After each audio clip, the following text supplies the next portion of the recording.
just invoked the kingdom of darkness and rejected God's infinite wisdom.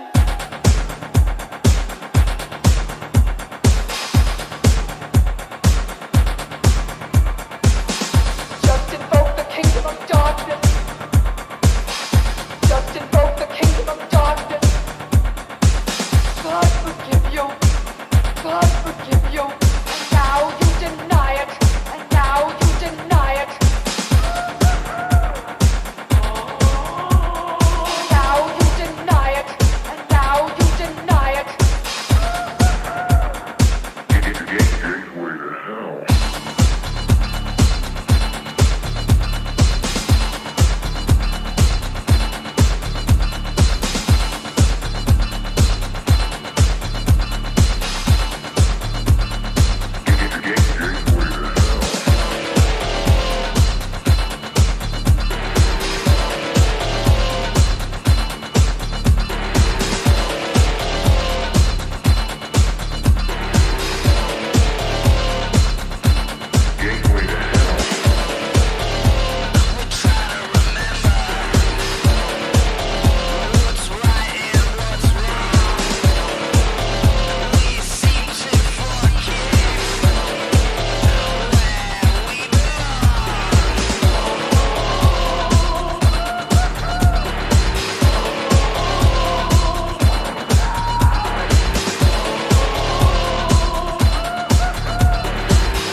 Under 17 not admitted without parents or guardian.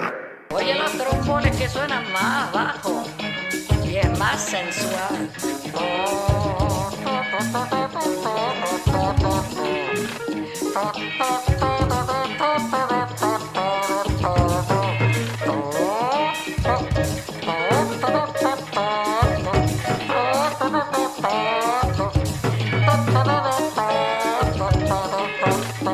Vamos, vengan todos a bailar. Que la salsa esta noche, la salsa está todo da.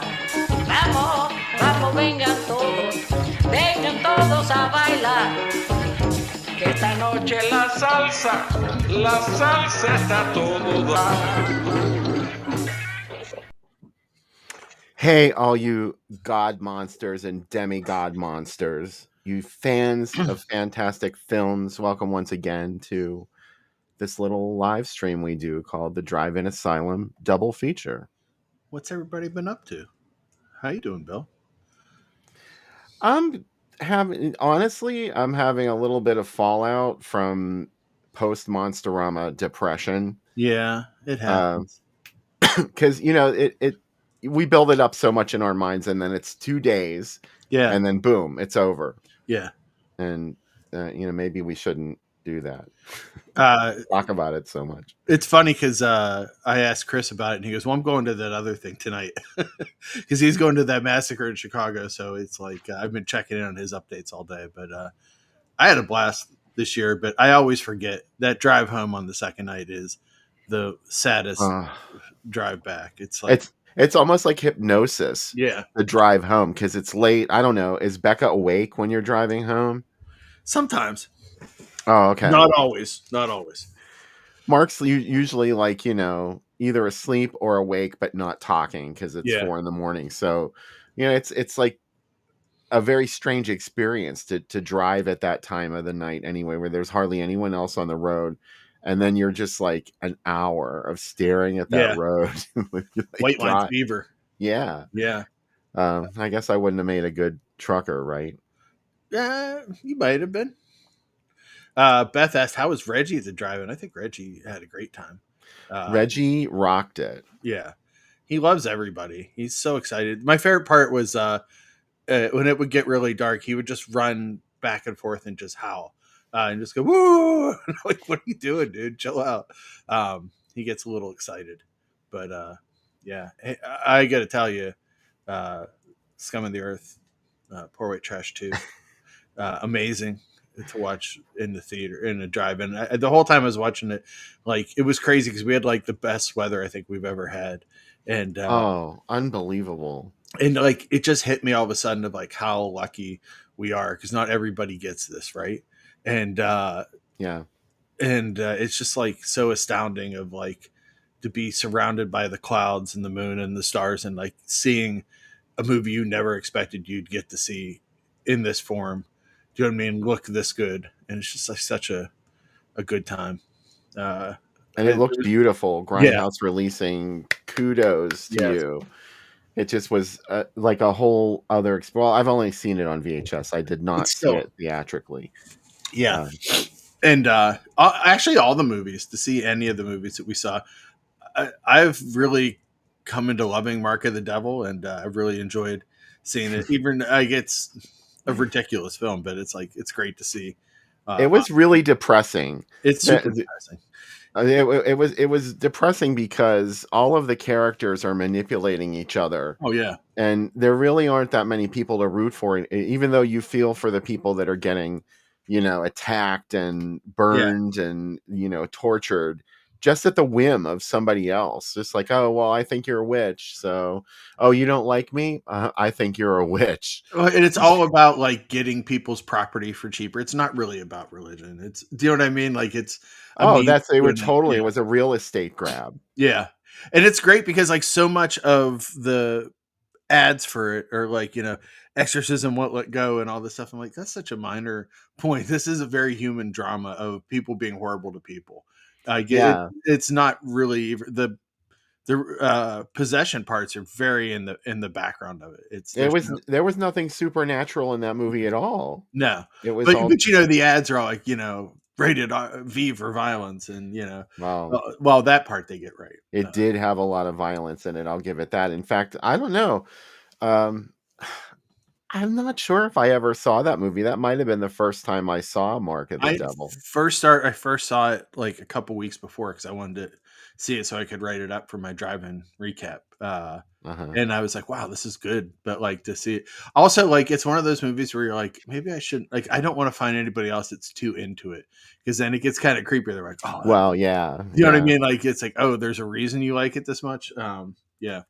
But such as Invasion of the Body Snatchers was amazing. Chris Fasonic just mentioned it. Yeah. That's not that I saw that when it was relatively new in theaters. Oh, wow. When I was a kid, I was like 8 years old. It was December 1978. I saw it on HBO when it was first on HBO, and it assaulted me with its downbeat feel. You know what I mean? Philip Kaufman is just genius at setting up there are so many shots in that movie, like just beautiful images, and the locations, like Donald Sutherland's vertical backyard in San Francisco. Even that factory at the end, what are they doing in it? But it's like, it looks great. And it's like, also like things like episodically just happen. Like, whenever he comes back and the girl's sleeping, and then there's like, oh, by the way, here's a nude one of her coming out through the tree. Do you know what I mean? There's like a lot that happens. I love that scene where he thinks he hears a band playing, and he's like, well, certainly these are humans. And instead of fighting back against the aliens, they've decided just to play music. And it's like, no, it's a tape recorder. And it's Amazing Grace. Yeah. Which there's a disturbing allegory there somewhere too. But I mean, it's a spiritual. And you expect, if you hear that music, that the people that turned it on have some sort of emotion about them. They could not possibly be pod people. Yeah. But it was just a random broadcast. They didn't know. No. They didn't know any better. They're like, I don't know. I guess Earth people listen to this, so we'll turn it on. Amazing Grace. I loved seeing Devil's Reign. The end of it is even more ridiculous when you see it at that size, right? It just goes on and on. Oh my god! Like, nobody, when they were editing, it was like, should we? And you're like, no, let's go for it. Like, let's make this ending last forever. And can we get a twist ending? And also, can it end with a post credit sequence of the girl in the Devil's Reign crying? We can do that. That movie is so dope. Talk about downbeat ending. Oh. It was downbeat ending night at the drive-in. Like, it felt like every movie had, I guess, the Starlight Swamp have a happy ending, as happy as it can. I mean, a few people live, right? Starlight Swamp. It's Starlight Slaughter. Starlight Slaughter. I always say it wrong. I love that when you say it wrong. You have like different names that don't even exist. They should. I know, right? I keep bringing up different names, but everything else was pretty downer ending. Especially Poor White Trash 2, Scum of the Earth. Is the whole movie's a downer. Like, it's like, what is this? These people, why are they living like this? Like, there's nowhere. Like, we're all living with an abuser. There's another abuser waiting in the woods. There's, like, you know what I mean? There's just it lives up to the title. They really were scum of the earth. Yeah, they're scum of the earth. Every person in it, all scummy. Yeah, pretty amazing. So. Good times are. Lots of love for Invasion in the chat. Brooke Adams, eye roll, just brilliant. Yeah. Instant crush. Yeah. On Brooke Adams. Yeah.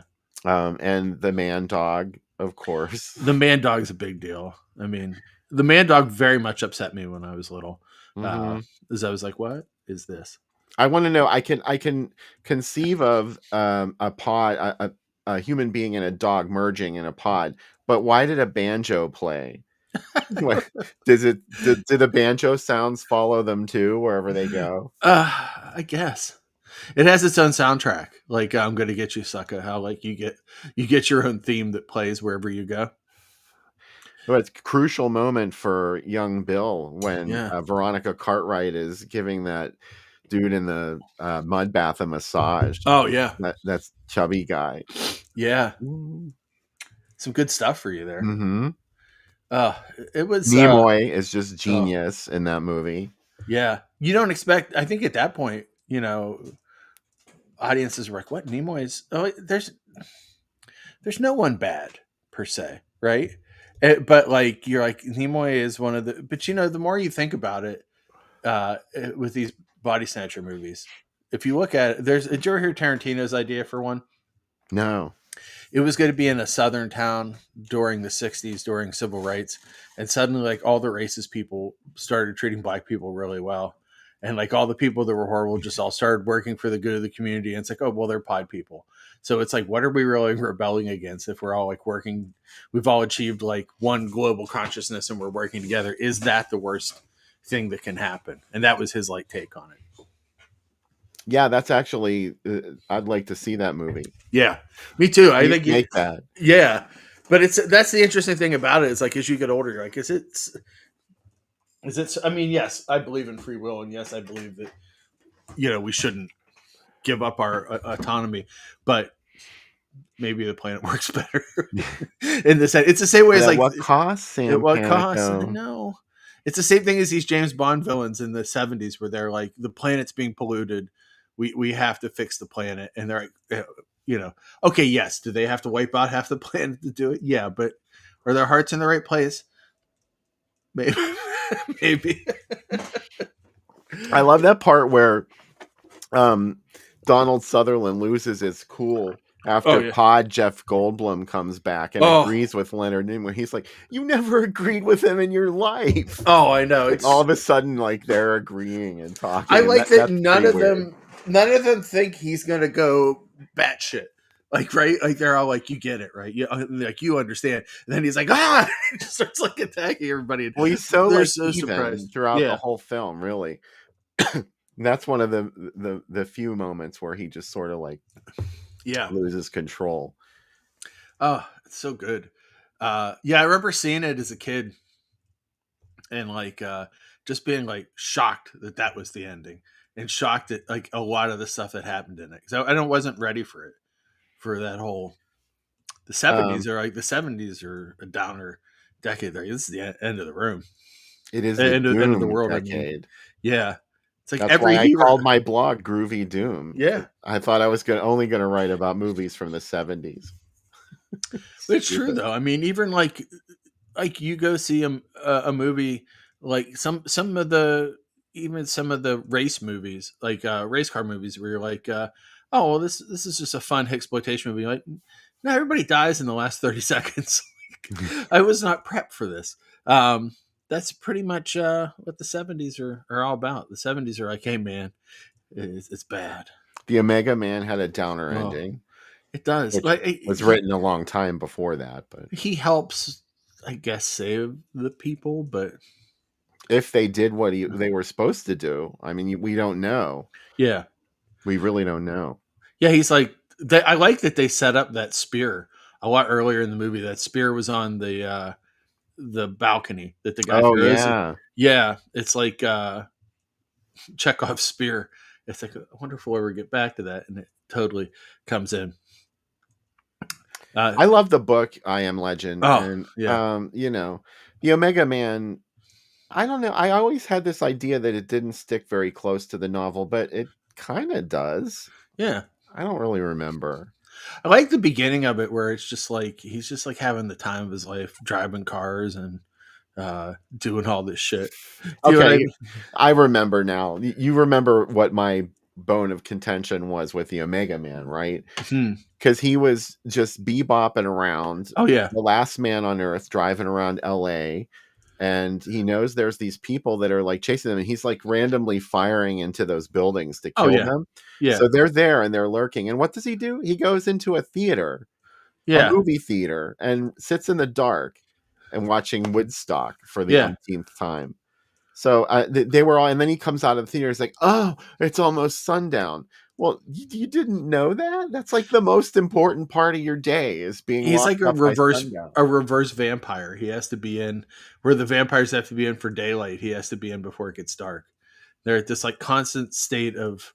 Also, not vampires, but zombies or undead or whatever, mutants or whatever they are. I like that they're like, we're only going to do warfare from the Dark Ages. We're not gonna. Yeah, I know all this technology's out there, and I they know weren't buying it. They were like, we are not going to play part in this. I We're like that going they back. show the leader of the bad guys when he was still a TV announcer, though, and it's like, oh, like that's. I always thought that was that part was cool. So, but you know, I like it's better than the Will Smith one. And I never watched that one. I did, and I wanted to like it. I had the comic of the story when I was a kid. Like they did like a graphic novel of it, and I loved it. And I'm like, this is great. I think I read that. Yeah, it's good. I like the idea of it, and Vincent Price's one's great too. What else did we see though? Devil Times 5 as a downbeat ending. It does. Especially if you find Sorrel Brook attractive, it's a downbeat ending for you. I never really did. No, he's a little too. Sorrel Brook was, maybe like around the time of Devil Times 5. You didn't call it the right. Hog wasn't getting it for me. I don't know what movie you're talking about. Oh, People Toys. People Toys. Thank you. Sorry. I forgot and I used the wrong title. We made a pact that we would only call it People Toys or the Horrible House on the Hill? Horrible House on the Hill. So yeah, that's like and the Sentinel has a downbeat ending too. Oh my God. They get her. What's the worst thing that could happen to her? They got her. It's funny because it's like both the Catholic Church and Satan both have a plan for her. They both want her, right? But like she has no autonomy in either decision. It's like either she's going to be this old nun. She got old quick, right? And we're going to like beyond out her eyes and we're going to leave her in a window and staring across the city, or she can kill herself and go to hell with her. I got to tell you that the end of it, when all those like demons disappear slowly and you see them kind of like going back into the wall, it's like, I realize that it's like chopped up and it's cut and it doesn't happen in real time, but it's still really effective. And I really love I love the Sentinel. I think it's it's beautiful. Michael Winter's crazy. You know what I mean? So it's like anybody else would be like, let's get really good effects teams here to do these demons. He's like, let's just get some freaks. There's freaks, right? Yeah. You're like, oh, okay. They did it. The dad is the worst of them all, right? Like he's scary. He's in bed. He looks horrifying, right? He's in bed with two horrifying women that are just chowing on cake. His daughter comes in and he just starts slapping her around. And she's like, you know what? I'm going to kill myself right now. And there's a lot of family problems in the Sentinel. Well, she was a beautiful person with extravagant problems. Yeah. Aren't all models like that? They are. She and Laura Mars should get together and do like a fashion shoot and just both go crazy. You know what I mean? Like they both have freakouts the whole time. How about Chris Sarandon in that movie with his mustache? Don't trust him, right? No. Don't ever trust Chris Sarandon. I see that Thomas brought up the Pink Angels as a big downbeat ending. Yeah, you're ill prepared for the end of the Pink Angels. And you're Death Game like Beth mentioned. Yeah, God. Yeah. The 70s are like this. They're like, hey, let's make a movie about a gay biker gang, but at the end, let's have like a really downer ending that you won't see coming from the trailer. Strangely enough, Eaten Alive is the one movie that emerges with sort of a happy ending. As happy as it gets. I know that, little girl, I know that most of your family has been destroyed and you've lost your dog, but you live. And certainly you get over this trauma. Dad, her mom was still alive. Yeah, but Snoopy's gone. Oh, well, Snoopy got eaten. Yeah, Snoopy got eaten very early. Reggie was like, this animal violence in movies that like this is cheap. Like this is, I know this is how we get people into the person. Also, like I love that girl's night. The girl who gets killed right at the beginning. That everybody's searching for later. Like her night is horrible. Like first off, Freddy Krueger, Christina Crawford. Yeah, Christina Crawford. Exactly. Yeah. Freddy tries to diddle her in the butt, and then like she runs away. She gets cast out of her her house of ill repute. It's like, what gets worse in your life? Like, it's pretty bad that I'm living in a as a sex worker in a whorehouse. Lily Munster throws her out. Yeah, and then Lily Munster throws her out, and then she's like, certainly this kindly old innkeeper will help me. And then he loses his mind. And here's what I want to know. Like, I assume he was doing that all along. That could not have been the first time he claimed victims. No. So why was nobody suspicious of this guy? Did he have like a deal with some other people where it was like, it was advantageous to have him around? Do you know what I mean? Like, to dispose of people you just didn't want bothering you for like Lily Munster's that like kind of, she's like, well, when these girls don't work out, I'll just, I'll send them down to Carolyn Jones. Sorry. Morticia Adams. Morticia. Yeah. Sorry. Not Lily Munster. Yeah. Send them down here and I'll be ready for them. Sorry, wrong sexy monster mother from they're all wonderful. Sexy sitcom with monsters. Well, I've never thought about both of them at the same time, Bill, ever. Anyway, right. Yeah. Anyways, I do love that movie. Yeah, dogs in movies are something that upset Reggie. He's not ready he's only 6 months old. Like Cubby was like an old soul of this stuff. He's like, I've seen it, right? I've seen all the Halloweens a lot of times.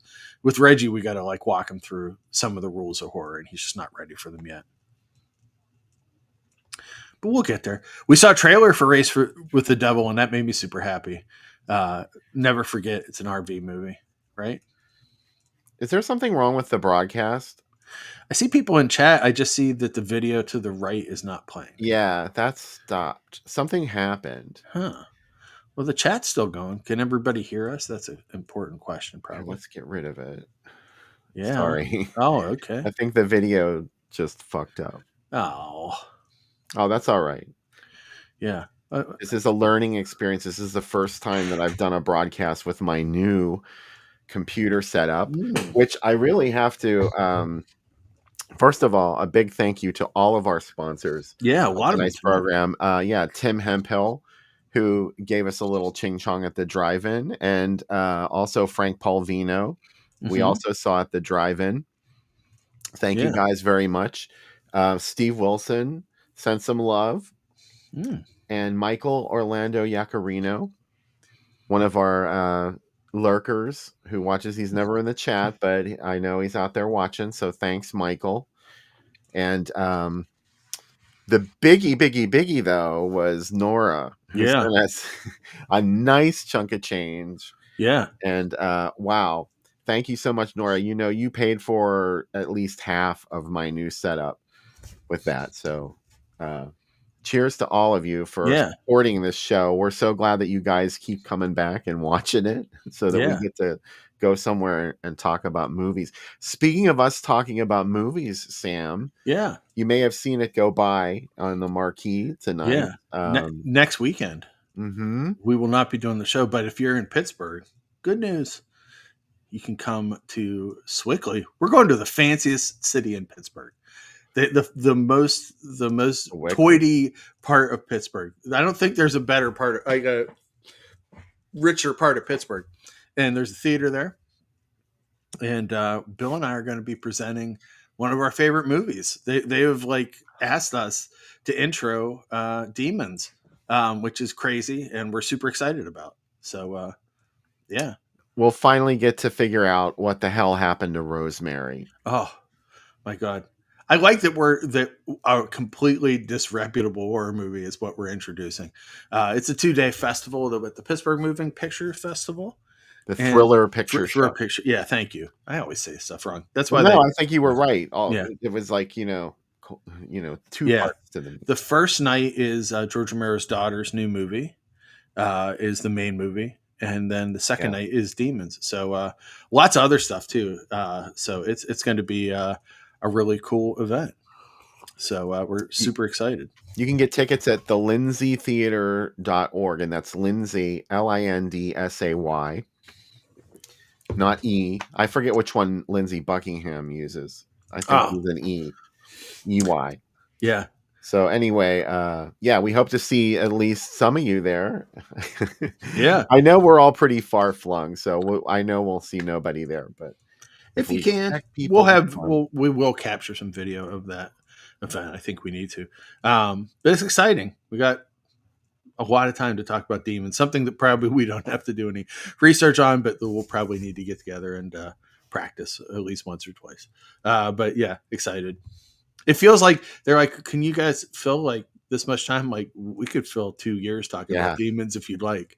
We We've could come. done a 60-minute show talking about demons already. Yeah, I mean, we can talk about demons a lot. So both the real thing and the movie, and like, should we confine ourselves to just the first one? Can we talk about demons six e profundus? Do you know what I mean? There's a lot to talk about with demons. Oh my god, That love it. sort of film series that really Kind is of not a film series. that also crosses over with the La Casa film series. La It gets- Casa, yeah. yeah, it's quicksand. Like there's a deep pit of like these movies. There we go. The Lindsay Theater and Carl Shore Center in Swickley, PA. Oh, Paul said Fox Chapel's fancy. I agree, but I dated a girl from Fox Chapel, got killed in her house, not by me, by somebody else, and then because of crime. And I'm always like, yeah, Fox Chapel. Ew. Yeah, it was years after we dated, but like I saw her on the news. I'm like, I think I went out with that girl a couple times. I did. Crazy. Anyway, let's not get down. Let's talk about demons next week. Look at, I mean, demons in a theater. First off, is I know, very meta. Yeah, it's a big idea. I've seen it at the drive-in, Yeah, but that wasn't quite the same because Yeah. you weren't in a box watching it. I'm excited whenever I realize that somebody might be seeing demons for the first time, and like, do you know what I mean? And it's like, oh my god, I have no idea. I mean, it's I like can't imagine that. it's like a nonstop roller coaster. Do you know what I mean? It's so good. Yeah, it doesn't even the credits can't stop demons. Like the credits are playing. It's like, hold on, wait, we got more shit. We got to get this out of our system. There's so much. It's like any ordinary horror movie on speed. Yeah, I love that when you're like, certainly nothing else crazy can happen, and then a helicopter falls out of the roof, and you're like, what? It also like there's that motorcycle in the beginning. I'm like, is someone going to get on this motorcycle and sword fight demons? Yeah, they are. Like anything hinted at you in demons, we really should. Thomas has a great idea, Bill. We should totally do a Ray Dennis Steckler. Yeah, put on the mask and just run through the audience as demons. Well, we should have people put on latex Bill and Sam masks and run through the theater. That would be amazing. That would scare the shit out of me. Also, could you imagine if we played it at the Hollywood Theater? You have to go downstairs to the bathroom, and you'd be like, "Oh shit!" Like I don't want to scratch my face in the mirror. I would be very upset. Matt said his girlfriend couldn't accept the voiceover dubs.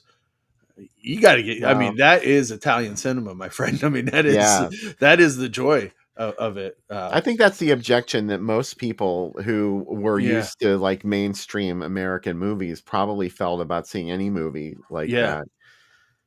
Yeah, we're gonna talk. We'll get into some of the Demon 666 is my favorite. That's Paul Gassari. That's what Demons. Paul Gassari was called in Russia was Demon 666, which is hilarious. Like what? That movie as you do, Children of the Corn. Yeah, all of these movies get turned, but I love Demons. I love Demons 2. I actually like all the weird sequels. I don't care. I don't care if they're not even related. Sequels, though. Look, I'm the person that watched 70 Amityville movies, Bill. I know. Or more. You know what I mean? It's I did like The Church, which is sort of Demons 3. Yeah, kind of.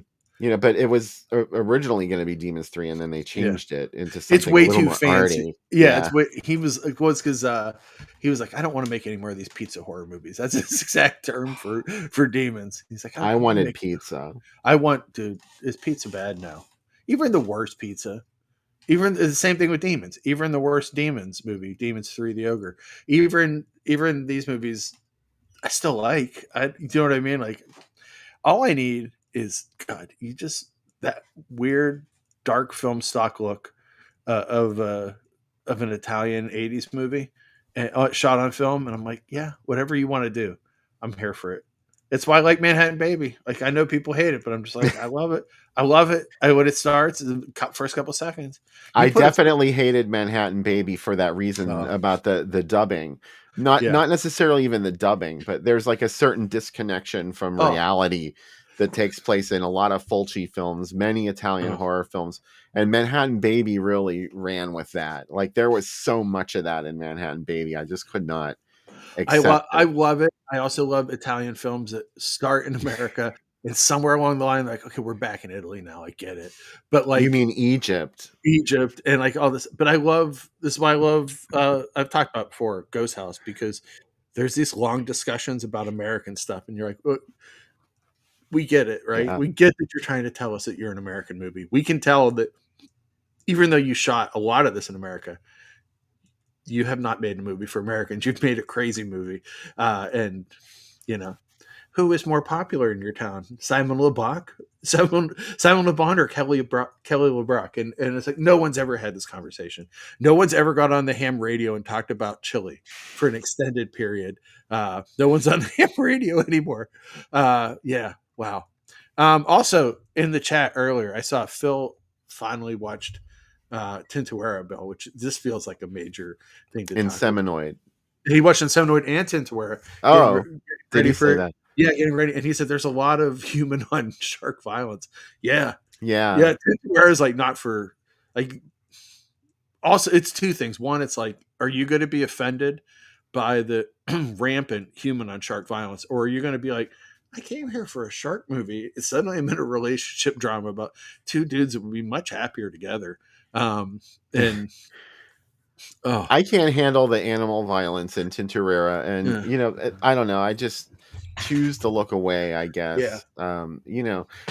Speaking of that, I was watching. I've been gorging on movies on Tubi, Yeah, it's and one of wonderful, isn't it? I love when oh, you I text love me it. about watching movies. You're like, I just let it run, and whatever comes next. Yeah, me too. I'm just like I'm just watching whatever it brings. Unless I've seen it, then I skip it or I find something else, Yeah. take a new direction. But one of the movies I watched was A Bell from Hell. Oh, what a And movie! yeah, I have to say I was really rattled. You talk about cannibal holocaust Mm-hmm. and the animal violence in that, but there were actual slaughterhouse scenes in this, and it went on for a long time. Yeah, And I was like, okay, already, I get it, but and the like it's like director died while making that movie, yes, which is crazy. And like, even that it got finished. Oh, but the screaming animals, oh, I couldn't handle it. it's And a roughie, as they say. yeah, it was. I mean, I don't know. I understand why that scene was in there too, because they're sort of like it factors into the plot later Oh without yeah, spoiling anything. I binged on Chuck Vincent movies this week, Bill. A lot of because I'm finishing up the USA Up All Night week, and I don't know if you've ever seen Deranged from 1987. Um, Mm-mm. Boy, I love that movie. I think you're gonna love it, Bill. It's really good. It's very like of like New York. It's got almost all adult actors in it, um, but it's like really good. It's very much like one woman freaking out. She has like a home invasion that she deals with when her husband's out of the country. Her family seems weirdly interested in her child. Like it's really good. Like she's with child. Yeah, like there's no budget at all. Yeah, it's chunky, but like Sounds good. yeah, it's like but so much stuff comes out of it that's really good. And I had never seen it, and I was like, man, I really like this movie. I also watched Warrior Queen that he directed. How this movie got past me, I have no idea. Co-produced by Joe D'Amato. First off, Sybil Danning is the heroine in it. Ooh la la. One of the many Death Stalkers is in it, and oh my god, it's ridiculous. It's about Pompeii. It's about gladiators. It's about warrior queens. Jamie Gillis is in Deranged, by the way. He plays her incestual dad. Of course, who else would Jamie Gillis play? Night of the Reaper is one of the movies I watched, Vince. Oh, By the way. oh, nice. Sorry, go ahead. No, but yeah, Tubi's great because if you just let Tubi go, um, Just let it be. just let it be, and it's like it's almost as close as we're ever going to get to that UHF like finding films. And like I've discovered so many things by just going Tubi is like the back end of the video store where it's like, we don't know where to put the rest of these horror movies because all the new horror movies keep coming in, and it's like the bottoms of the shelf, and you're like, it's the closest you'll get to that mom and pop feel these days, and that's what I love about it, where it's like all these, like, and a lot of them are the cleaned up versions. Yeah, I hate when they're not, because I've been spoiled by it, because they have so many like fixed up crystal clear versions, and then you get something you're like, oh, I really want to see this movie, and it's like an old VHS rip. All the stuff Severin's put out on those Italian Gothic box sets are all on there. Is the cleaned up ones. So it's like, oh my god, like cleaned up Lady Frankenstein is on there, and you can watch it at any time. Beautiful. Beautiful. I was thinking, I recorded a podcast for the future on Lady Frankenstein, and it just reminded me how much I love that movie. It's like, sometimes I think about that, like Joseph Cotton's in it, and he's like, I was in Citizen Kane, right? Like I was in arguably what some people consider the best movie ever. And he's like, now I'm just like, man, like Lady Frankenstein. Now I'm Baron Blood. And I'm like, you know what? But I love you for it, right? Like I think that, like as a kid, I'm like, that's Baron Blood. Like, I don't know. That's how I knew him. That's how I know it. Like, and I'm sure he'd be like, oh, I did other stuff, Sam. And I'm like, to me, you being Baron Blood is a bigger deal to me. Like that's like my heart. So I've said this before, and I'll say it again. A lot of actors, I'm sure they don't want to be in movies like this. This is not the way they envision their career. Mm-mm. Nowadays, people want to be in horror movies, and there's directors that only want to make horror movies. But an actor, from an actor's point of view, you just want to work and hopefully like become huge. Maybe you want that, but you don't want to be in movies like Pigs, or Bog, and stuff like that. And yet they were away. These are the movies that people are known for now, like because so many people watch horror movies and genre films, not only horror, but the low budget stuff. Like John Carradine, no matter what the genre is, they watch it and they're obsessed with it. And these actors are just burned into our brains as these characters, and it's ironic that they don't like it, or maybe they didn't like it. Like John Carradine, he would get drunk and do these soliloquies from Shakespeare in the streets that he had memorized. And it's like, I know, but you're skinny Dracula. And to me, that means something. Do you know what I mean? This is what I love you for. I watched, by the way, I watched Son of Dracula this week, not the 70s one, the one with Lon Chaney Jr.'s Alucard. That's the first time anyone pulled that trick. And at one point that professor comes and he's like, I want everybody to know that Alucard is the son of Dracula. Like, has nobody put it together yet? And everybody in the town's like, what? Remember Peter Cushing's diagram? Oh my God. I know. Okay. Like the smartest people in this town haven't put this name up to a mirror and be like, oh, he could be Dracula. That's a downer ending too. Like a rare. I watched that and The Mummy's Ghost, 2 Universal horror movies with downer endings. Like because like that girl is like finds out that she's the reincarnation, right? In The Mummy's Ghost. Spoiler if you haven't seen a 70-year-old movie. And at the end, like she like ages really quick, and then and it's like she did nothing wrong. You know what I mean? Yeah, she just like that dude was in love with her, and he was gonna like ask her to elope and marry him. Do you know what I mean? And it's like, no, she's gonna get aged and die, and that's the end of the movie. Like that's it. And like there's also like weird no haze code for that movie, because there's the one scene where they tie her to the table and she was like, you can see her breasts like they're popping through, and it's like nobody. Oh, I never noticed. I did. But anyways, I love them. I love all mummy movies. I'm doing a bunch of movie challenges for October. Almost every query, I'm like, how can I answer this with a mummy movie? That's what I'm trying to do. I'm also trying to like, hey, what are the Universal ones I haven't written about? So you're going to get like the bottom of the barrel end of Frankenstein and Dracula Universal. There are movies. Too few mummy movies. That's a very difficult task. Right? I'm trying though. I've seen all the Universal mummy ones now. I have the box set, of course, but it made me go back and watch them. I want more. I want mummy movies to be like There's certain ones. I mean, we talked about the best ones. Why can't they all be ripoffs of Zombie? Dawn of the Mummy. Dawn of the Mummy. Yeah, that's what that and Mummy Theme Park. These are the touch and Mummy and the Curse of the Jackals. Like, obviously, I have no taste. These are the Mummy movies I like. Like Awakening, I'm like, no, it's too classy. Come on, too boring. Yeah, I don't know. The Awakening didn't have enough. I read an article about Lon Chaney being in the Mummy's Ghost, and he's like, I hate being in this movie. He's like, this costume is horrible. He had to like go outside, and they had to like cover him with stuff, and then basically shellac him into them.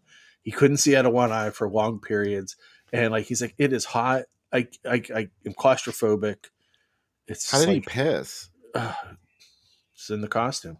Well, one of our friends, Rob Maisie, was a mummy in wrestling. That's right. I forgot about the Pharaoh.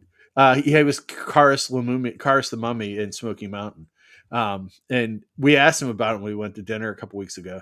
And he's like, I'm claustrophobic. He's like, so they would wrap me into this costume. He's like, I couldn't see like fully to the left or the right. And then they would just pour baby powder on him. Because then when he would get punched, like powder would fly off with the punch. That's great. Yeah. Yeah. And like, I just saw a video someone posted on Instagram, and I sent it to him. Like, you're still getting shared on Instagram.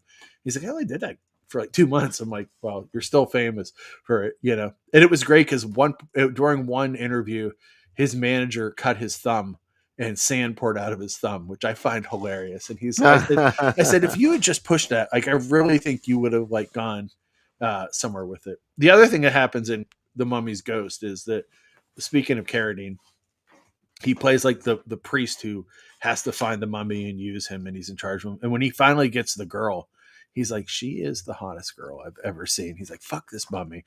I know that this is his reincarnated love, but he's like, you know what? I'll use those tanna leaves. I'll just keep him at bay. And the mummy responds by throwing him out a window.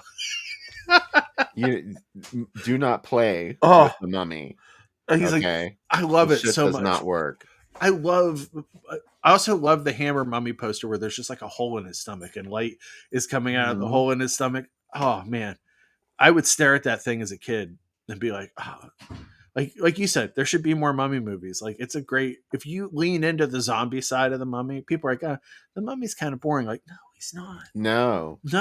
The scary thing about the mummy is you couldn't stop him. No. Like, he was just like, like Michael Myers in Rob Zombie's Halloween. He's just very much a slasher, an early nascent slasher. Yeah. Villain.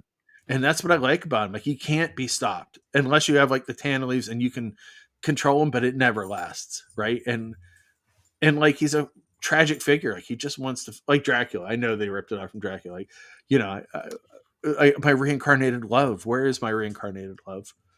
Oh, anyways, that's what they all want is love. Oh, isn't it? Speaking of love, we should probably talk about the God Monster from Indian Flats, which is our movie tonight. Let's do the commercial break, and then we'll come back and hopefully talk for a little bit about the God Monster of Indian Flats. I have so much to get off my chest about the God Monster. Oh, good. Yeah.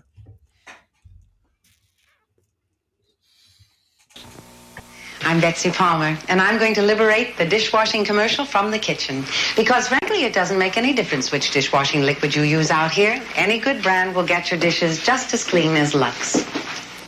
It's in here, where your hands are on display, that Lux makes the difference. It conditions your hands. Lux has an exclusive skin conditioning formula that leaves hands feeling surprisingly soft and smooth. Try Lux. Your dishes don't care what brand you use, but your hands do. Don't worry, I'll be back. Who's worried? It's drafty. Where's his blanket? Here.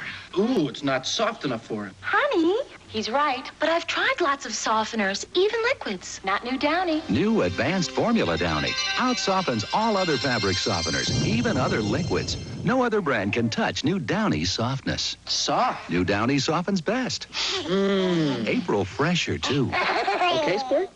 Someone said thanks. New Advanced Formula Downy.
We are back. We're making a drink for the God Monster of Indian Flats. If you've never seen it, this probably isn't. You're better off. Oh. No, it's great. This is probably not enough alcohol, and this is It's too much. It feels like this is too much. They had to go buy all this. This is like $150 drink. If you watch the show on a regular basis, you have all these. You have all these things. These accoutrements. Anyway, what do we got? You might ask. The Mutant Sheep Dip. 1 ounce of gin. 2 ounces of vodka. 2 ounces of Malibu. Killing off all my Malibu. An ounce of peach schnapps. I'm going with 99 peaches. We got an ounce of blue curacao. Half an ounce triple sec. We got 3 ounces of lemon lime soda. We're using Sprite for this one. The Uncola. An ounce of apple juice and half an ounce of lemon juice. What's it about? It's not bad. The God Monster of Indian Flats. No. Anyway, this is the magic. Will this all fit into the same glass? Great question. Just pour one at a time. No, it will not. Huh.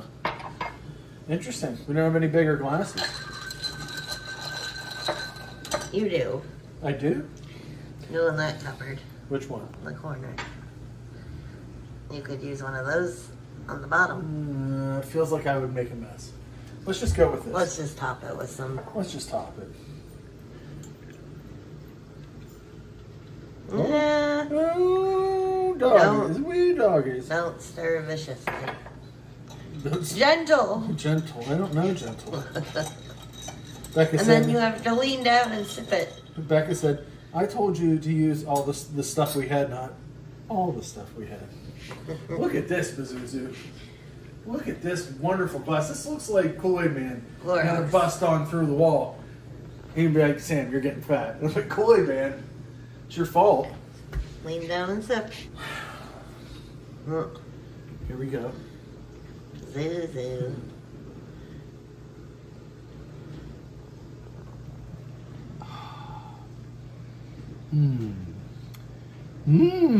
There's intriguing flavors that come out of it. Every time you sip, it's a different taste. Right now I'm getting a hint of coconut, a bit of... There's very little coconut. You want to take a sip? No. This drink goes well with this movie. For when you watch the picnic scene in this movie, there's an epic picnic. It's probably the most terrifying picnic scene. This is what you should drink. Zuzu. Pazuzu, not the weirdest movie that this director made. I'm sure you'll talk about that. No, I'm not going to talk about any of the movies this week. Yeah. Anyway, Pazuzu, this is Enjoy. beautiful. Enjoy. Whoa. Pazuzu. I have like 3 drinks going at the same time. I've lost my mind. I need to be hydrated. Well, I know I have at least 2 going because there's my hydration drink, which is non-alcoholic, and now I just poured this. And I used my changing leaves glass for autumn, but it already got cold, so you didn't get to see the process happen. The trees are bare until you put ice in it. I have the drink for this, but I iced it a little too much. I'm waiting for that to warm up. I have a Prairie Artisan Ale, ginger, pineapple beer, and, of course, Turner's tea. I mean, you gotta, right? I guess if you gotta. You gotta regatta, one, right? If you're from Pittsburgh, you know that. There's no more regatta. Yeah. 2, that ended badly. That ended badly. 2, you got to have Turners, right? I'm out of Turners now. I'm drinking Arizona. Oh, how could you run out of Turners? Do you know how much Turners I drink? Oh, okay. Yeah, but now I'm drinking the Arizona Blueberry Diet Green Tea, which is wonderful. By the way, warning for people, if you get the Arizona Light, it still has a lot of calories. You got to go for Diet. They have different versions. Diet's the one to go. That's the 20-calorie version. Anyways. Holy cow. God Monster of Indian Flats. Yeah. Not the strangest movie that Frederick Hobbs ever made. I would say Roseland and Alabama's Ghost are both stranger than this movie, yet this movie is nuts. He made Alabama's Ghost. I didn't know that. Yeah, same person. Oh, Also, okay. he would create parade sculptures of cars that had art all over cars and floats that took art to the people. The movie Troika has a little bit of that in it, his first movie. But oh my gosh, I describe this as, imagine if David Lynch made a nuclear warning monster movie. But before you go see it, you get in a car crash and have a concussion. Then someone spikes your drink with LSD, and you have a very small idea about what you're going to get into. There's two movies going on here. One, a dog has died, and there's a funeral. Yeah, but and not really. Not really, though. Yeah, the dog is not dead. No, and nobody seems to be able to figure that out. And like, there's a lot of planning for a funeral for like Tori. The movie will start probably about 20 minutes, and you get to watch it on your own. It's on Tubi. Is a great place to find it. And this movie is in a lot of places, but there is a great Agfa cleaned up version on Tubi, and that's what we'll push everybody to watch it. The fixed up one. It's nice. Yeah. And I will say about this movie, Bill, if you were to tell me that the God monster in this movie, he's a sheep creature, right? I don't know what it is. If you told me that they found a real monster and they filmed it for this movie, I would say, yeah, because no monster this monster is terrifying looking. Like, it's like, people are like, it's fake. I'm like, no, like, it looks like it could be something they found. Like, it's that scene with the picnic. Also, side meta commentary, I don't get these Electro Manual songs that they send us. Either they're like dancey jams and really happy, or they turn into this weird shoegaze depression odes to, like, I don't know what this one was about. But anyway, I don't know what it was about either. Yeah, the monster, it is creepy, but it reminds me of Snuffleupagus. He is very Snuffleupagus, who was also a supernatural being because only Big Bird can see him. Oh, yeah. That was really kind of a very strange message to be sending children in the 1970s. And Tubi is free, Tori. Tubi is totally free and amazing. There's commercials. We only choose stuff that's streaming for free online. Yeah. So. Yeah. But it's worth it. This movie, the creature really doesn't do anything until more an hour into it. There's a lot of non-professional actors in it. I can only imagine when this played at drive-ins that people just were like, what? It didn't. Yeah, it didn't? Okay. We didn't have any ads to look at for this. Oh, okay. Because, I can't even imagine if people found this movie. Like, the first time I watched it, I was like, how could this be? Right? Because it's something weird. And then Agfa put it out later. And I was just like, how did all this happen in this movie? But then once you learn that, like, he did Alabama's Ghost, you're like, oh, okay. Like, that makes a lot of sense. There doesn't have to be a reason. No. But I just love watching George Romero didn't need a reason. I love watching this thing lumber out. It's just like, what are you? It's like the part that got cut out of Mysterious Monsters. It is also like, it looks like you cleaning your drain. Like, after, like if you haven't cleaned your drain for 6 months and you snake it out, that's what the God monster looks like. Oh yeah, kind of. It's very like, just like loose hair monster. It's gross looking. Like, it is. At no point do you look at it and be like, oh, it's kind of a cute monster. No, it's very gross looking. And it just ruins picnics. Disturbing. Yeah, it ruins picnics, but there's also a very much like anti-authority, anti-rich people subtext of this, which 100% into. I love this movie. Like, I've watched this movie a lot of times. It's also about racism. It is about racism. You're right. It's got a lot. And it's in a like sort of like a Wild West type environment. There's a lot of strange things going on in the God Monster of Indian Flats. Imagine if everybody in the Valley of Gwangi dropped acid, and that's a little what it's like. That's what I'm excited about. It reminded me a little bit of the parts with the sheriff and the whole racial aspect of it. That end, it reminded me a little bit of Billy Jack. Yeah, There's sort of like a Billy Jack vibe to it. like an underlying Billy which Jack was a mix.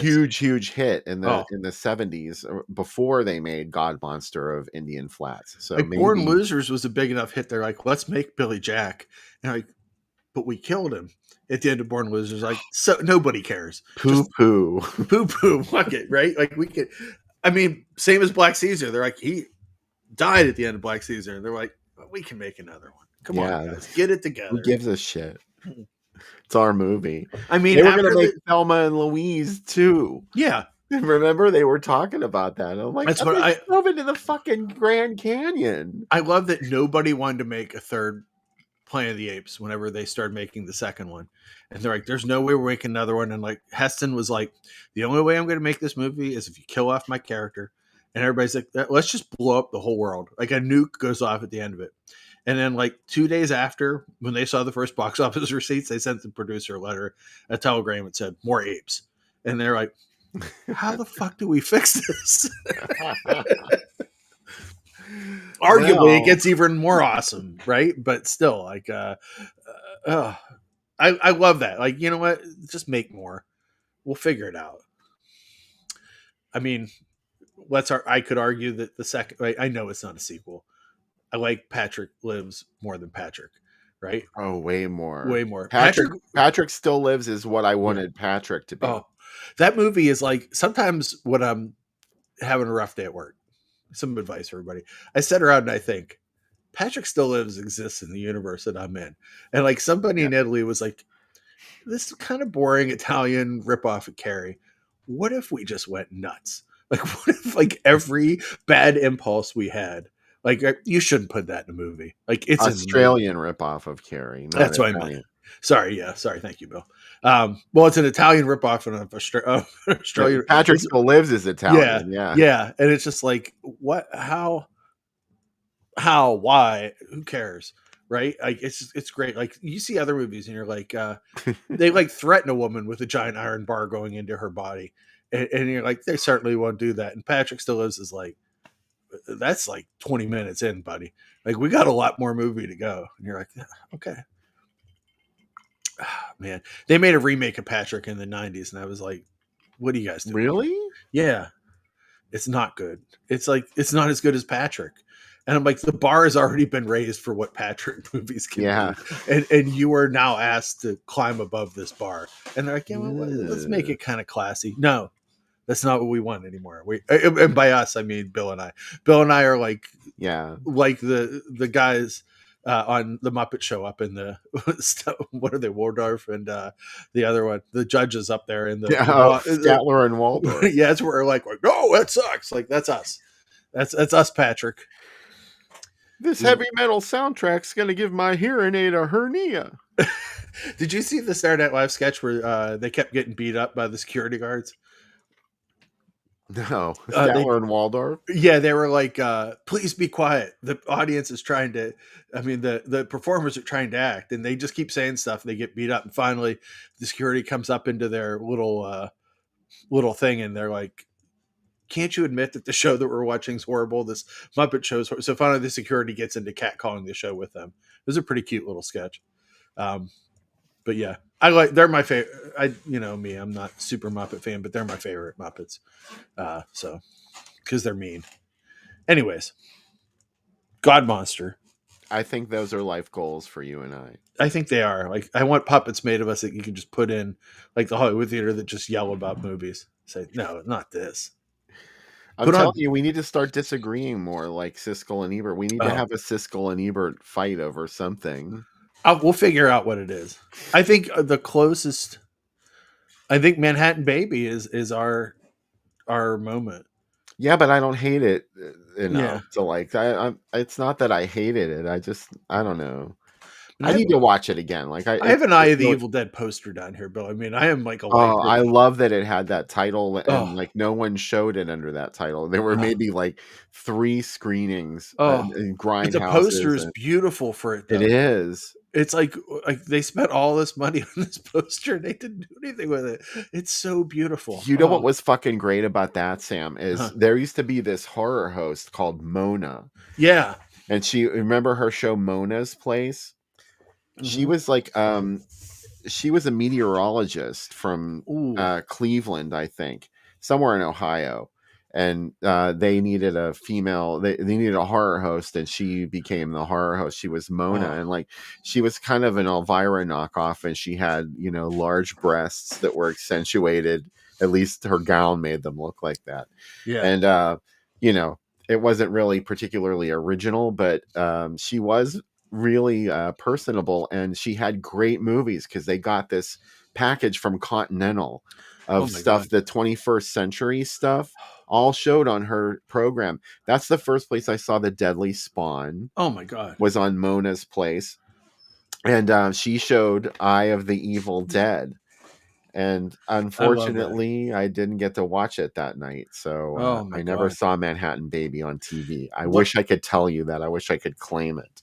I always have this, like, what I love about UHF TV in the 80s like that is, people were coming home from the mill, working night turn, and they just throw on the TV to watch something. And they're like Chiller, everybody. Like, it's so funny because whenever I talk to my neighbors and they find out that we do this, they're like, "Oh, did you like Chiller Theater growing up?" I'm like, "Yeah." And they're like, "Oh," and they all have. Everybody in Pittsburgh has a story about Chili Billy, about watching it, and it was such a accepted part, right, of our lives in Pittsburgh that, like, it was just expected that you would. Yeah, so that people came home and threw on Chili Billy.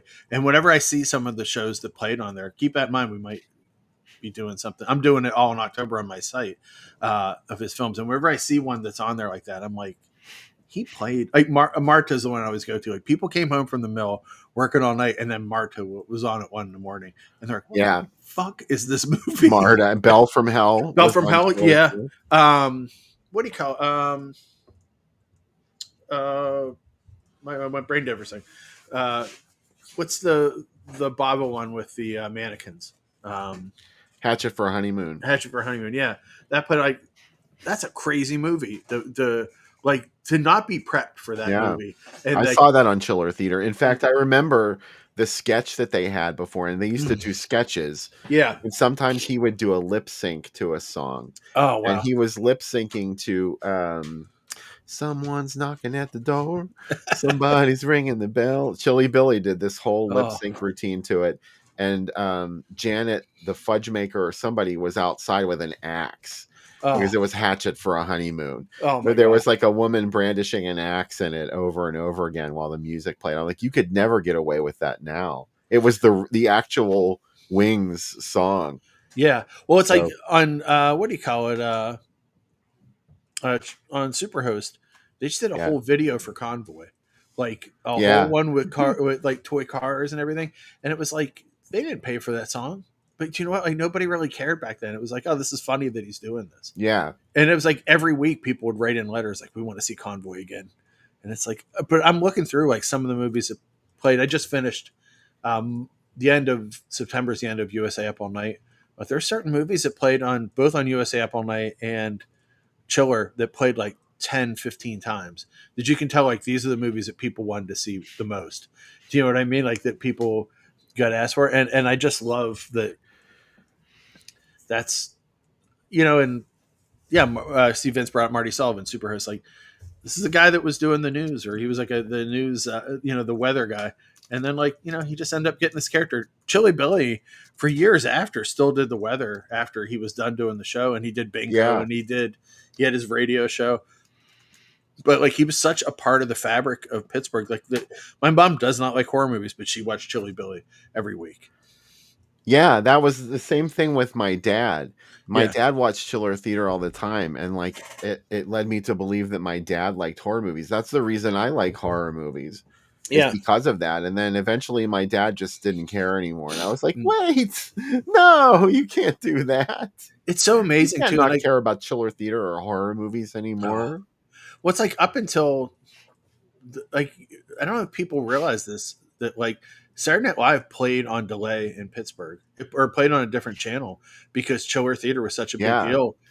They just didn't care. They were like, Chiller Theater's going to get more ratings than Saturday Night fucking Live. Yeah. And like 2 years, though, they had to give in.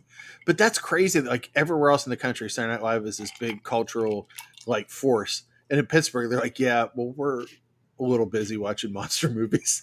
Yeah, that was a great moment. I mean, Oh. I think that's kind of like one of the things that I took for granted when I was a kid, but now I Yeah. look back on it, and that was a galvanizing Yeah.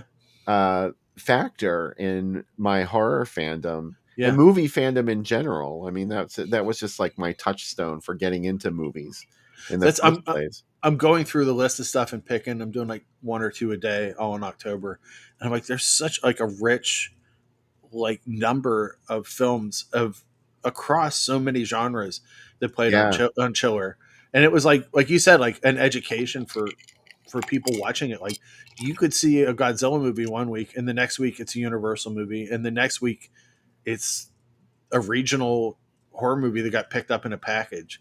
Do you know what I mean? Like, and it's, or a Paul Naschy movies played on it too, because they had the Nightmare Theater package.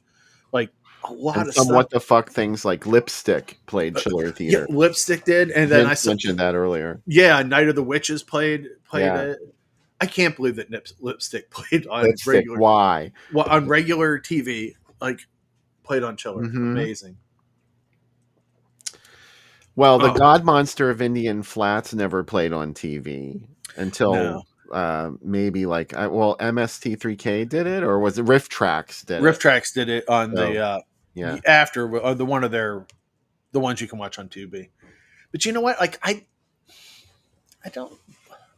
I watch those, but I don't like that being on this movie because this movie is so singularly weird that I feel very protective of it, and I just enjoy stuff. Oh, Paul just said, God, Dickie Goodman. Dickie Goodman. I had the shock records of his King Kong song, and I always think my poor dad that like went from having a Charger and being a single guy, do you know what I mean? And having this pretty good life to like now he has this fat 5-year-old up in the room. He's driving a station wagon. All this kid does is listen to this Dickie Goodman record from like when he wakes up to when he goes to bed. I drove everybody crazy with mine. I had Mr. Jaws, Mr. Jaws album. So I had like 10 sketches on there that I drove everyone nuts with. I remember they took it away from me for a while, the Kong song, because I would not stop playing it. And they're like, you got to put something different. I can't. I love this so much. Well, Dickie Goodman was a huge inspiration to me personally. I mean, a lot of the videos that I put together on this show, like sometimes they're saying things, and the message kind of like goes over your head if you don't really know. But I got all that from Dickie Goodman, like putting those clips together and just like to tell a story, sort of. Yeah. If you don't know who Dickie Goodman, and this makes no sense to anybody out there, so I apologize. Well, I would say if you've never heard him before, reference. So basically he did what are called answer records, where he would put together a story and a song. Like Mr. Jaws, it's always a newscaster, and the newscaster's like, Jaws has been sighted, and then a song will play like to answer what he says. Like at the end of Kong, they're like, King Kong, you just fell off the Empire State Building. Beauty killed the beast. What do you have to say? And then I Will Survive plays. It's not high humor, but I don't care, right? Like as a kid, I'm like, this is the absolute height of comedy. Like, comedy will not get better after this Dickie Goodman record. As a kid, like this is it. This is pure genius. Oh man, make no mistake where you are. This is it. Vince brings up Popcorn. Popcorn was the theme song for Channel 27 in Youngstown had a show, or no, Channel 33, the ABC affiliate in Youngstown had a show called 33 Pow. Yes. The Popcorn was the song for I it. remember. Yeah, and they played a video game and you would have to say pow whenever something was on the screen and it would like activate it. My friend Bill got to be on, and he had a very slow voice, and we turned it on and my brother's like, is Bill on 33 Pow? And they're like, this is young Bill B from Elwood City, PA. We're like, holy shit, Bill's on 33 Pow. He won a Polaroid camera for being on it, and it was like amazing that like that's how you became a celebrity in our neighborhood. Like, well, Bill was on 33 Pow once, and we're like, oh man, like if he had been on like Bowling for Dollars, like, oh god, we got 33 in Pittsburgh, or where I lived on the UHF. We got 21, 27, and 33, and then 43 from Cleveland, which is UAB. I got that, but only no, I got it as UHF, and then they put it on our cable package as a superstation. Oh, I swear to God, there was a ghost host on uh, 43 out of Cleveland. Really? Well, he was originally from Baltimore, Yeah. Ghost Host, and then they like sort of like packaged it out to other places, and Pittsburgh got it, and it was on 22. And I swear to God, there was like a brief crossover moment where you could watch one Ghost Host on 22 and another one on 43. And I know the Baltimore ones though were way better. If you look in the newspaper, you can see what the old Ghost Host double features would be on Saturday night, and like he got shit I never saw on syndicated, like Dracula's Daughter. Oh my God, that was so hard to find on TV. Like nobody ever showed that, but Ghost Host had it on. Yeah, and like stuff like that. Oh, I love these like local shows like 33 Pal. I see that Paul brought up WPIX did the same thing. It's like somebody had an idea for these. The same thing as like basically any ghost host or horror host. It was like, we have all these packages, like the Shock Theater and some Shock packages. Everybody bought those. And it's like, you know what? What if we had somebody talk through these and carry them through? And like once you can't copyright that idea. And it's like everybody got a different kind of host. And it was like generally some guy that did the weather. Like, let's put makeup on him, or an attractive girl, and we'll Kim just have Norris. Her. Yeah, exactly. It's amazing that like, and then each city had their own unique. I mean, what blows my mind is like I just watched Paul Thomas Anderson's Dirk Diggler movie, and his dad does the voiceovers through it, and it's like first like. He's Goulardi. Like, it's crazy that Goulardi's the voice of ABC saying up next on Love Boat. And I'm like, fuck, that's Goulardi. And it's like, I don't know. It's sad that like nobody will have these very regional things anymore, where these are like we were talking about. The identity of Pittsburgh is we don't need Saturday Night Live. We have Chiller Theater. Like we're never going to have something like that again. And I don't know. Never say never. I hope not. These are the things Becca said to me one day. She's like, "What happens when people like you like go away? Like, and DVDs are all gone. Like nobody's going to care." I'm like, I hope that they do. I hope that there's people that will love this stuff. I mean, Vinegar Syndrome just opened here this week. I mean, obviously there's something going on. About the point you were talking about a second ago with like, I think that people having a regional phenomenon could be over. Because a regional outlet for media is an anomaly now. Like now it's sort of like, it's broadcasting everywhere. Like, look what we're doing right now. Anybody anywhere could be watching this, even though, we have our faithful group of viewers who stick with us. 29 viewers right now. Not too bad. But there's also that aspect is gone. Like, but now like you can still have a phenomenon like Svengoolie. Yeah, which is hugely popular right now. We're up against him. Yeah, damn him. I also like he has toys. Like Super 7 just put out a new Svengoolie toy, and like it's amazing to me. Yeah, that, like people can get it, and it's amazing. I also like that someone else is talking about that WPIX TV. Like, so there's like there's something like Paul and Khalil are both connected by this childhood moment. Like that's what I love about doing this show. So it's exciting. Speaking of that, we should get to the movie, The God Monster of Indian Flats, which is streaming free on Tubi. Yeah. And I posted a link to it on the Groovy Doom Facebook page in the previous post on there, if you go look at it, or just go to Tubi and type in God Monster, and boom, there she was. There's a regular version, and then there's the Riff Tracks version. Yeah. So you can decide which version to watch. I would like you to watch the real version. Yeah. But you know what? If you don't want to, that's cool. Whatever. Yeah, you do you. But yeah, the original version is all fixed up, so it's looking pretty on that one. I think the Riff Tracks version is not, if I remember correctly. So there's that. But anyway, go watch the movie and come back afterwards. We'll have another live stream going, and we'll talk through our feel. God Monster. How did it make you feel? Oh, Do you ever look at people in those?